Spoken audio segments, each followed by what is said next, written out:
ഐക്യത്തിന് മുഴക്കിയ ഹുസൈൻ സലഫിയുടെ കോളർ അവരെ പിടിച്ചു വലിച്ചു ചട്ടമ്പികളായ ആളുകൾ എന്നതാണ് വിവരം.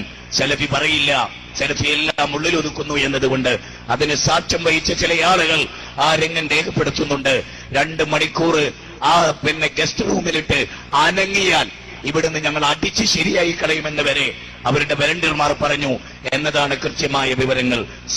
കണ്ടോ, കൃത്യമായ വിവരങ്ങളാണ്. Solid proof and cement company, അതല്ലാത്തൊരു വർത്താനില്ല മൂപ്പർക്ക്.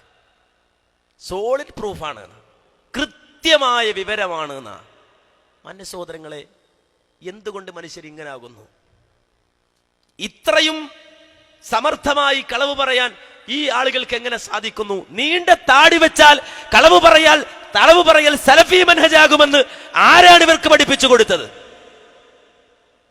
എവിടുന്നാണ് ഇവര് പഠിച്ചത്? നീണ്ട താടി വെച്ചിട്ട് കളവ് പറഞ്ഞാൽ അതാണ് സലഫി മനഹജ് എന്ന് തെറ്റിദ്ധരിച്ച ഒരു ജനതയെ ആരാണ് കേരളത്തിന്റെ മണ്ണിൽ രൂപപ്പെടുത്തിയെടുത്തത്?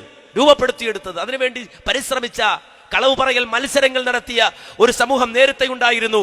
അവരെ മുജാഹിദ് പ്രസ്ഥാനം വലിച്ച് പുറത്തേക്ക് ഇട്ടുവെങ്കിൽ അതിന്റെ പിന്നാലെ മറ്റൊരു ജനത രൂപപ്പെട്ടു വന്നിട്ട് അന്ന് പഠിച്ചത് ആ രൂപത്തിൽ തന്നെ അവതരിപ്പിച്ചു പോകുന്ന ഒരു ദുരവസ്ഥയിലേക്ക് മാറിപ്പോയി എന്ന് നമ്മൾ മനസ്സിലാക്കേണ്ടതുണ്ട്. ബഹുമാന്യനായ ഹുസൈൻ സലഫി എന്ന് പറയുന്ന വ്യക്തിയെ സമ്മേളനം കഴിഞ്ഞ, അല്ലെങ്കിൽ അദ്ദേഹം പ്രസംഗിച്ചു കഴിഞ്ഞപ്പോൾ അദ്ദേഹത്തിന്റെ കോളറ പിടിച്ചു. ആയിക്കോട്ടെ, കോളറ പിടിച്ചു എന്ന് മാത്രമല്ല, പ്രസംഗം കഴിഞ്ഞ് 2 മണിക്കൂർ ഗസ്റ്റ് ഹൗസിലിട്ട് അടിക്കുമെന്ന് വരെ പറഞ്ഞു. കൃത്യമായ വിവരമാണെന്ന മാന്യ സഹോദരങ്ങളെ, ഇത്രയും വ്യക്തമായി കളവ് പറയുമ്പോ ആർക്കവർക്ക് മറുപടി പറയാൻ പറ്റുക? മാന്യന്മാരായ ആർക്കിങ്ങനെ ഈ കളവിനൊക്കെ മറുപടി പറയാൻ പറ്റുമോ? ഇല്ലല്ലോ. അതുകൊണ്ട് എന്താ സംഭവിച്ചത് എന്ന് ഹുസൈൻ സലഫി തന്നെ വ്യക്തമാക്കട്ടെ, കേട്ടോളൂ. പക്ഷേ ഒരു കാര്യം എന്റെ സഹോദരങ്ങളോട് ഞാൻ ഈ വേദിയിൽ ചുറക്കെ പറയാൻ ആഗ്രഹിക്കുകയാണ്. പിന്നീടുണ്ടായ ഏതാനും മണിക്കൂറുകൾ എന്നെ ശാരീരികമായി പീഡിപ്പിച്ചു എന്ന ഒരു പ്രചരണം, ഒരു ഊഹം എങ്ങനെയോ നടക്കുന്നു.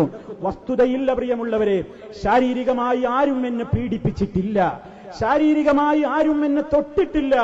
ആ നിലക്കുള്ള ഒരു വികാര പ്രകടനങ്ങളും എന്റെ നേരെ ശാരീരികമായി ഉണ്ടായിട്ടില്ല.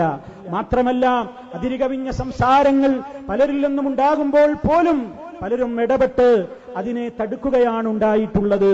വികാരപ്രകടനങ്ങളില്ല എന്നല്ല ഞാൻ പറഞ്ഞു വരുന്നത്, ഉണ്ടായിട്ടുണ്ടാകും, സ്വാഭാവികമാണ്, അതിൽ സംശയമില്ല. മാത്രമല്ല, എനിക്കേറെ എന്റെ ജ്യേഷ്ഠതുല്യം ഞാൻ ഇടപെടുന്ന ഒരു ഖാദിർ ഹാജിയുണ്ട്. അദ്ദേഹത്തിന്റെ പേരെടുത്തുകൊണ്ട് ഞാൻ പറയാൻ കാരണം, അദ്ദേഹത്തെ ചുറ്റിപ്പറ്റിക്കൊണ്ട് ചില സംസാരങ്ങൾ പലയിടത്തു നിന്നും ഊഹങ്ങൾ പ്രചരിക്കുന്നു എന്ന് കേൾക്കുന്നത് കൊണ്ട് പറയുകയാണ്.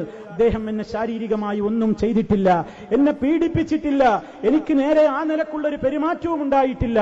മറിച്ച് സുരക്ഷിതമായി കൊണ്ട് എന്നെ എന്റെ വീട്ടിലേക്ക് എത്തിക്കുവാൻ മുൻകൈയെടുത്ത ആളുകളിൽ നേതൃത്വം വഹിച്ച വ്യക്തിയാണ് അദ്ദേഹം എന്നെനിക്ക് നന്ദിയോടെ ഈ അവസരത്തിൽ പറയാതിരിക്കാനാവില്ല. അതുകൊണ്ട് പ്രിയമുള്ളവരെ, അത്തരത്തിലുള്ള ഏതെങ്കിലും പ്രചരണങ്ങൾ ആരെങ്കിലും കേട്ടെങ്കിൽ അത് വസ്തുതക്ക് നിരക്കുന്നതല്ല എന്ന് ഞാൻ നിങ്ങളുടെ ശ്രദ്ധയിൽപ്പെടുത്തുകയാണ്. ആരാ മാന്യ സഹോദരങ്ങളെ ഇവിടെ കളവ് പറഞ്ഞത്? 2-1 കളവാ. 2-1 കളവാണ്. ഇതിലേതാ ശരി? മാന്യ സഹോദരങ്ങൾ മനസ്സിലാക്കണം. ആദ്യം പറഞ്ഞതാണോ ശരി? രണ്ടാമത് പറഞ്ഞതാണോ? ആദ്യം പറഞ്ഞതാണോ കളവ്? രണ്ടാമത് പറഞ്ഞതാണോ?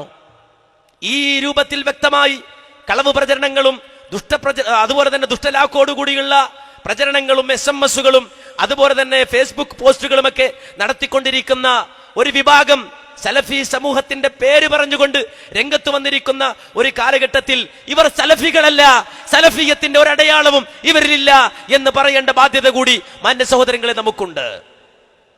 ഇതൊരു വലിയൊരു ബാധ്യതയാണ്. ഒരാൾ പറയുന്നു അടിച്ചു, കോളറ പിടിച്ചു എന്നൊക്കെ, വേറൊരാൾ പറയില്ല അടിച്ചിട്ടില്ല, കോളറ പിടിച്ചിട്ടില്ല എന്ന് വേറൊരാള്. മാന്യ സഹോദരങ്ങളെ, ഈ രൂപത്തിൽ വളരെ വ്യക്തമായ പ്രചരണങ്ങൾ നടന്നുകൊണ്ടിരിക്കുകയാണ്.